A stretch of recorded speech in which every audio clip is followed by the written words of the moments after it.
குரல் வெண்பாவென்பது மிக குறைந்த அடிகளை உடைய 2 அடிகளில் பதிவு செய்யப்பட்டிருக்கக்கூடியதான் வெண்பாவினுடைய முதல் வகையாக இருக்கக்கூடிய குரல் வெண்பா.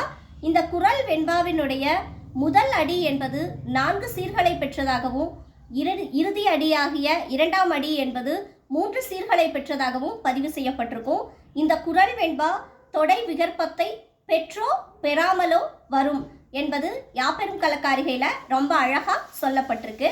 அடுத்ததாக நம்ம பார்க்கக்கூடியது சிந்தியல் வெண்பா.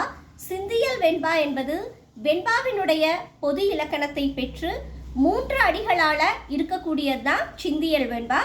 அதாவது குரல் வெண்பாவோடு நோக்குகின்ற பொழுது அடியால் நீண்டு இருக்கக்கூடியதால இது சிந்தியல் வெண்பா என்று பெயர் பெற்றிருக்கு. நேரிசை சிந்தியல், இன்னிசை சிந்தியல் என்று 2 வகைகள் இருக்கு.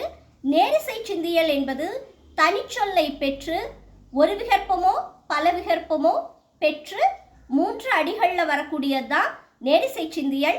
இன்னிசை சிந்தியல் என்பது தனிச்சொல் இல்லாமல், இது ரொம்ப முக்கியமான விஷயம், தனிச்சொல் இல்லாமல் ஒரு விகற்பமோ, அதாவது ஒரு எதுகையோ பல எதுகையோ பல விகற்பமோ பெற்று 3 அடிகளால் வரக்கூடியதுதான் அடுத்த வெண்பா.